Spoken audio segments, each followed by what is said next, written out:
If you love music and you've lived in Austin long enough, then you've probably been to plenty of concerts. That was the case of Nicole Stewart, who even before she moved to Austin for college, was already driving from San Antonio just to go to concerts. And apart from the bands, she remembers a distinct character who was constantly part of the Austin live music scene around 2010. So he would come out and read a poem and then introduce the headliner. This guy would come on the stage, as Nicole remembers, always carrying a bag. He would read a poem that was related to the band that was about to play, and then, just like that, leave the stage. Nicole says his poems were also different. I just kind of think of them as psychedelic. But all of a sudden, he stopped showing up at concerts. And now, 15 years later, Nicole is curious. Yeah, I just kind of wanted to find out who he is, what his story was, and I guess how he got in a position to be introducing all of these bands. And not just any bands, big names. She remembers him introducing the band Portugal the Man at Old Emos, then at Fun Fun Fun, also introducing Monsters of Folk. He was at ACL. Nicole is moving away, but she needed closure. She actually delayed her moving date to this week so she could be here tonight to watch me answer her question. As a new person in this city, I keep hearing how Austin is not weird anymore. So I wanted to track him down to get a feeling of the old Austin. I wanted to know, who was this guy? I remember him being kind of eccentric, older. I remember him having gray hair and I don't want to say disheveled, maybe disheveled. For a bit, Nicole thought it was Daniel Johnston. But no way, because people in Austin already knew Johnston. His art and iconic mural were already well known by then, and she knows what he looked like. Nicole is a huge fan of Portugal the Man. In fact, she went to so many of their concerts, she became friends with their lead singer, John Gurley. Since she said he had read at their concert, I gave John a call to ask about the poet.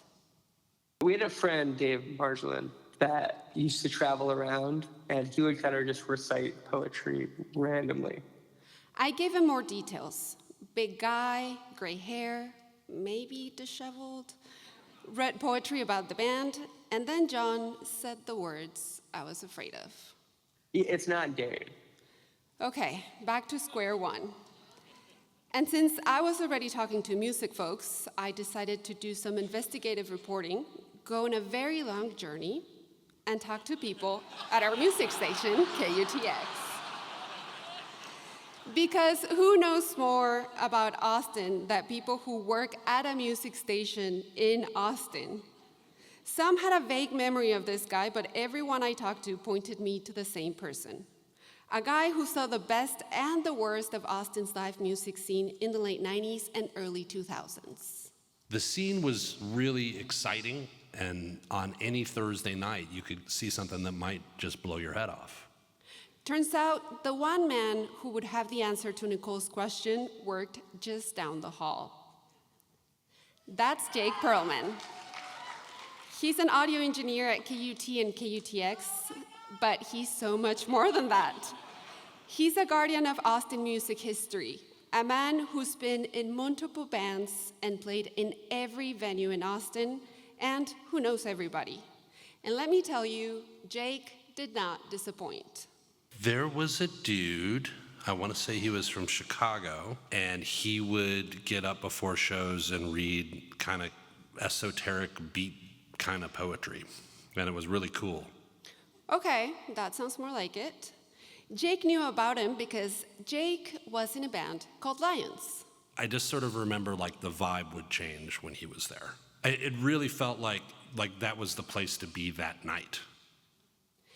If this mystery man opened your show, then it was like you had been touched by Apollo, the god of music and poetry himself. If Apollo had been a little bit disheveled, of course. It was sort of like the weather changed a little bit inside the room. It felt like a big thing because there was live music every night, everywhere. So if this man had read a poem at your show, It felt like your band had sort of arrived. yes, if this guy read a poem at your show, you had made it. And Jake knows all of this because this guy wrote a poem for his band.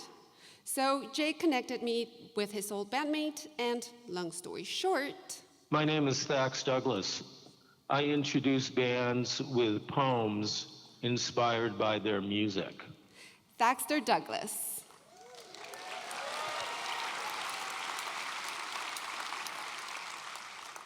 He started writing poetry in his 20s. At first, he would do confessional poetry, tons of emotions, mostly negative ones.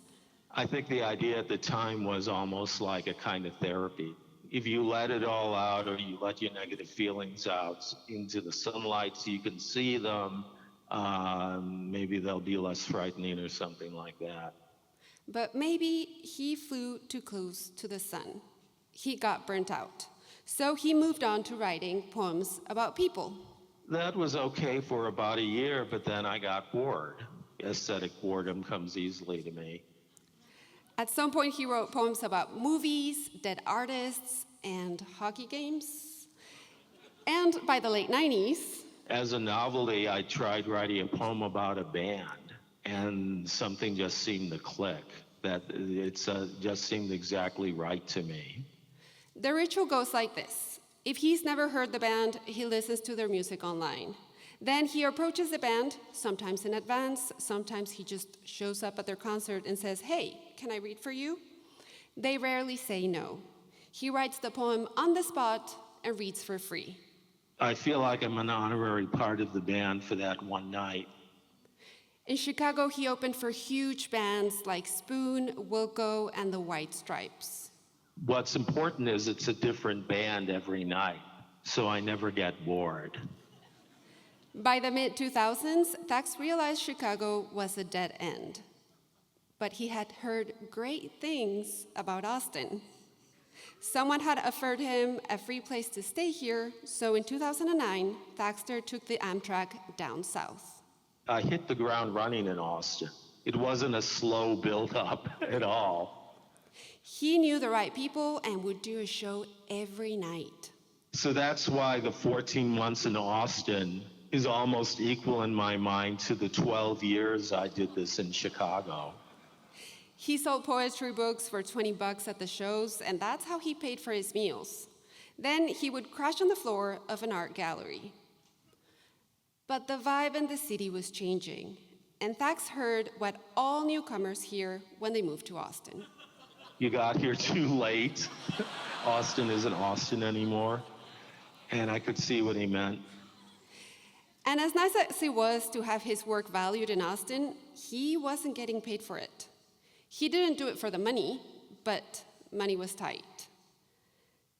Thax was getting tired of being a struggling artist, so he left Austin and moved to Wisconsin. He's 67 now, living the dream in Madison. He introduces a band every night. It doesn't matter if it's for a crowd of 10 or a crowd of thousands. He'll do it for the love of music and poetry. Now that I had found Thax, all that was left was going back to Nicole, our question asker, to make sure this was the guy. Like we said, Nicole is moving out of town in a couple of days, so the stakes were high on making sure this was him. I showed her this video of Thax at ACL. I have a little poem called The Flaming Lips Number 5. Remember the bag she mentioned? All the excess light. He has the bag. Yes, it was him. This was our guy.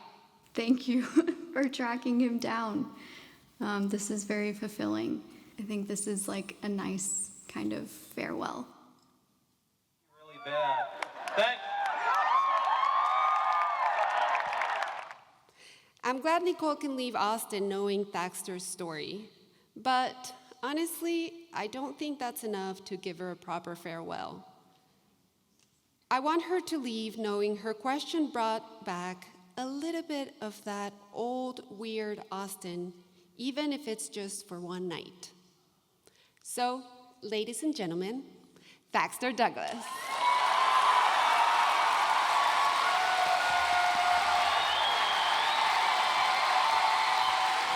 Hey, what's up, music lovers? Hey, Nicole, wherever you are. Beautiful.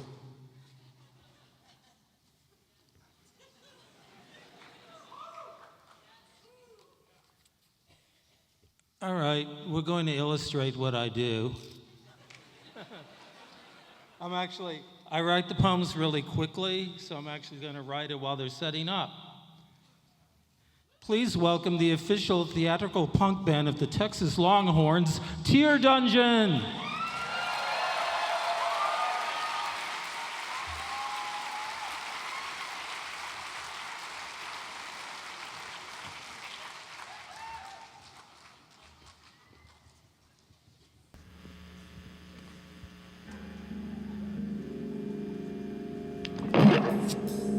Okay.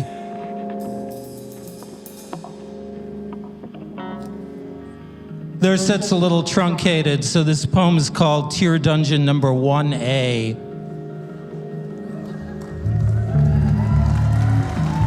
Okay.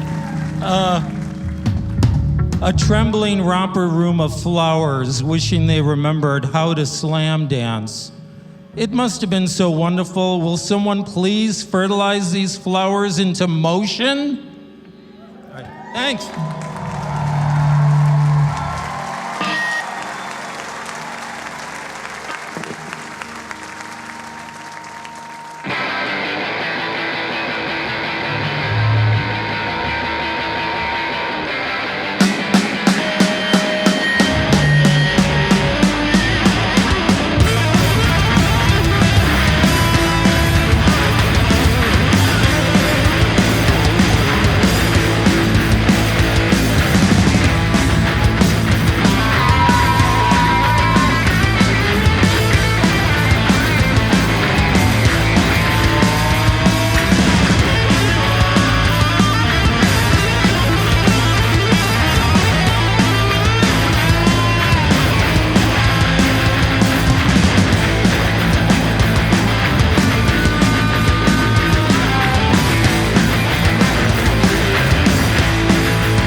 Thank you very much. We're Tear Dungeon. Y'all live in Austin, Texas. You want to keep Austin weird. Be the fucking weird that you want to keep Austin.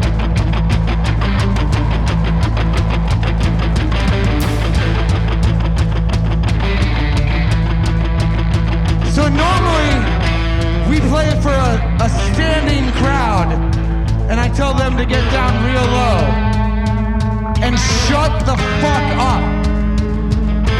But you're already doing that, and you're doing a great job.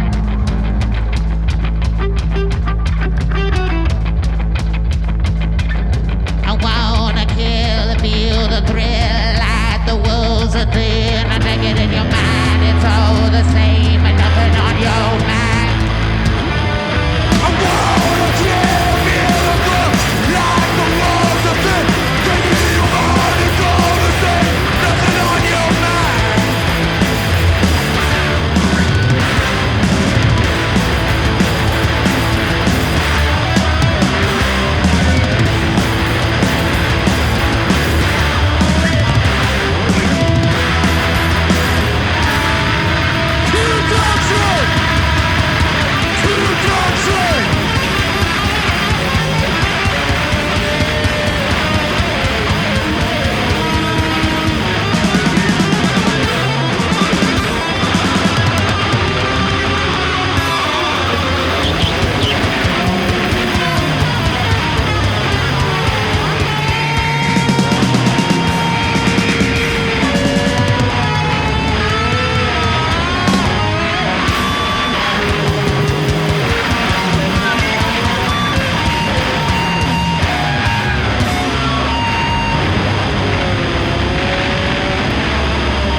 And they thought they were going to drive you all away. Thank you. I'm so glad you liked them. Well,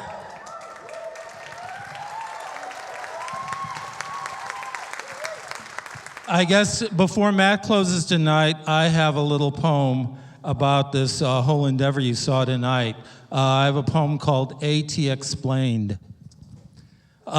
There's not a monopoly on dust.